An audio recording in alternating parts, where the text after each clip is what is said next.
Welcome back to Facts Over Feelings. This is yours truly, Kevin Thompson, founder and CEO of Nine Capital. And I want to take the time today to give my people, my listeners, some insight. Because there's a lot of scams going on these days. A lot of information being pushed your way. And it's scary. It's scary and it's disheartening. And my job today is to give you some insight on what to look out for. I'm giving you some key techniques to combat this AI-driven phenomenon, these scams, these texts, all of these things. We're going to go through them today really quickly. Should be 10 minutes. So without further ado, come on in. So we are in the age of scams, in the age of technology that is run amok.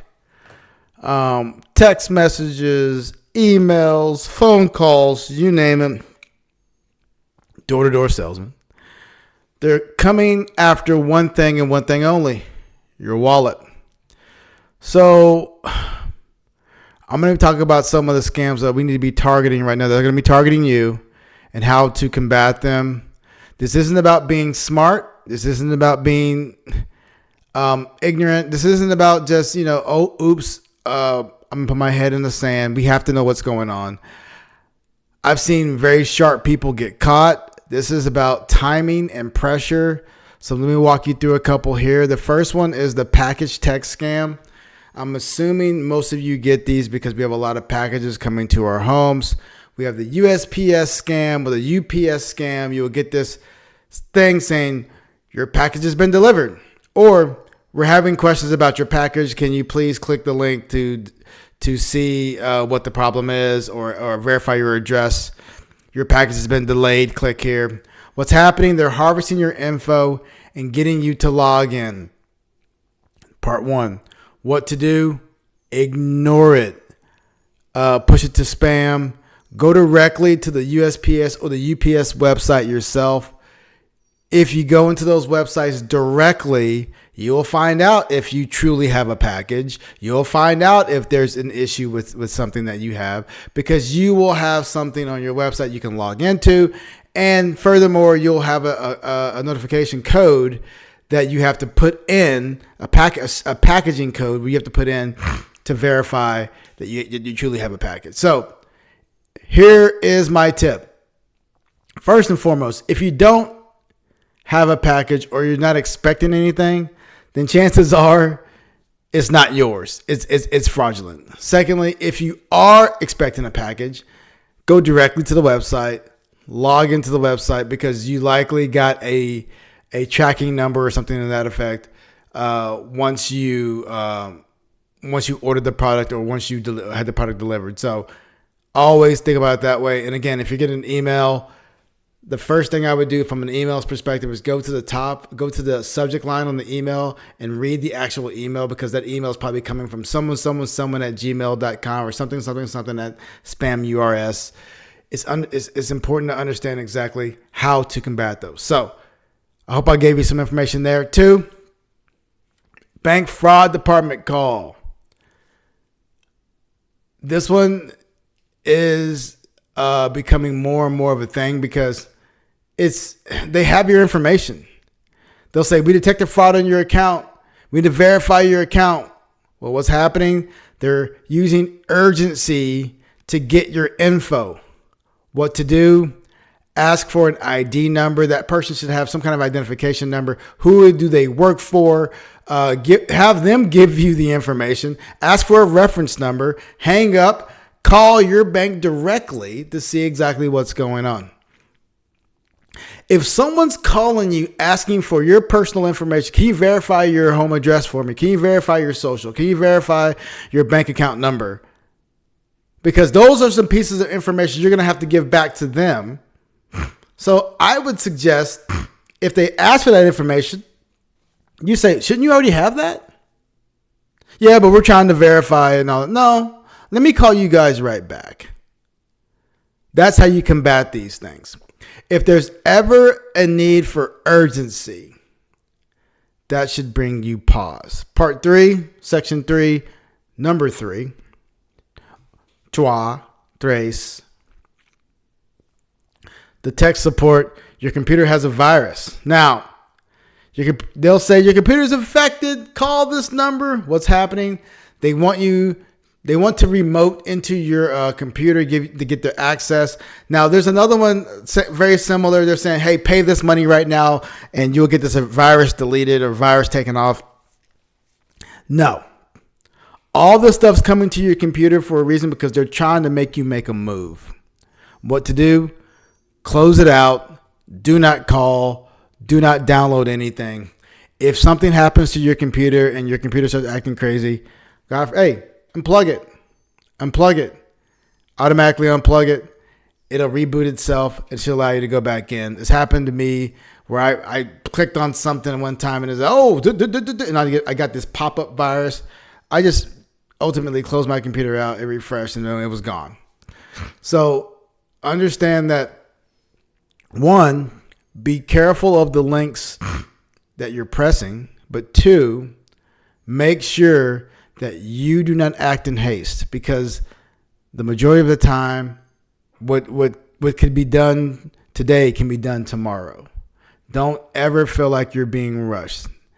Now, 4, we've all been exposed to the text messages that come that say, hey, how are you? What's going on? Hey, my name is such and such. Well, this is what we call pig butchering. I've talked about it a couple of times already on my 980s podcast station. And the reality is they're trying to get into a romantic relationship with you because they're trying to get at your money. They'll say things like, I need help. I can't access my money. Long emotional game. Here's the reality is, like, these things don't go over for days. These take weeks and months of just you opening yourself up to these people. They'll start talking about their family, how they've had issues, and they want to talk to you. They're feeling lonely. It's all about emotional displays, all about emotional behavior to get inside with you so you can bring down the walls. One thing I'll say is never send money to someone you haven't met. That's just part 1. Talk to someone you trust before doing anything. This one stings because you hear so many stories about it. Because people are lonely. People are looking for companionship, and people don't know who to trust. And now they're going into AI simulations to get that romance. So this is going to become more and more of a thing, especially as people start having romantic relationships with technology. And we have to stay cognizant about what's going on in this current environment. Here's another one. Now, this is the obvious one. The investment with the guaranteed return scam. Now, I'm going to say this. We talk a lot about blockchain, crypto. I'm not against it. I am not against it. I mean, if that's what you want to do, by golly, hey, I have nothing to do with that. But I'll tell you this. Understand these 3 things before you invest any money anywhere. 1,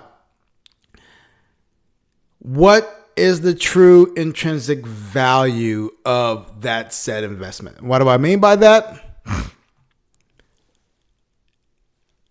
Does it have cash flows? Does it have earnings? Does it have any real actual value? Because let's just say I bought stock in JP Morgan.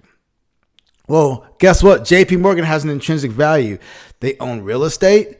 They own assets. So if they broke themselves down to their core, just physical assets, there's money, there's value there.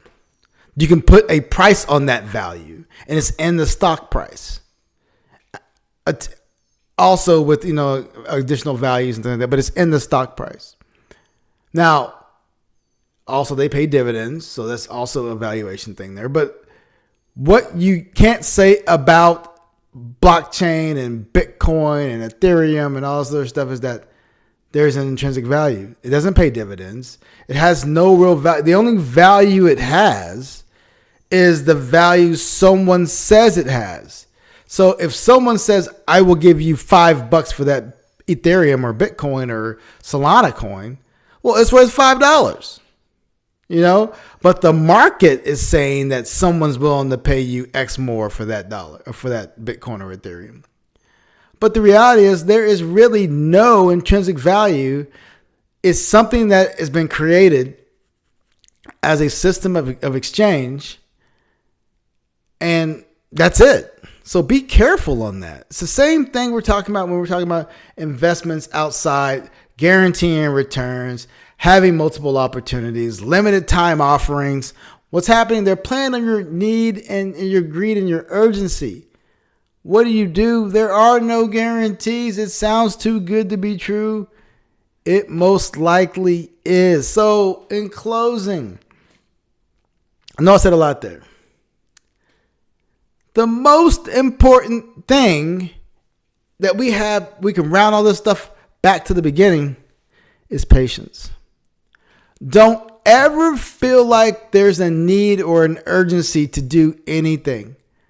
When someone brings you something, think about it, stew on it a little bit, maybe ask some more professionals, but understand that there's what can be done today can be done tomorrow or 2 days from now or 3 days from now. There is no need for urgency. So this is not about being perfect. It's about slowing down. Every scam works on speed and pressure. If something already happened, call me. No lectures. We'll fix it. We'll stay on with you. We'll help you get through the feelings, because this is what you're going to feel. Because this is what a lot of my clients, if something would happen to them, this is how they're going to feel. Because especially those are in retirement. Kevin, I feel dumb. I can't believe I did that. I didn't want to reach out to anyone because I felt this way. I didn't want them to know that I fell for this. Scammers know this. Scammers know that this is how you're going to feel, and you won't talk to anyone else. But I'm telling you, no matter where you are, how you feel, we've all fallen for something. And it always hurts. But we are here in this together. And our job is to just basically help one another and be there in their time of need. Thank you guys for listening. Subscribe to the 9 Innings Podcast. Until next time.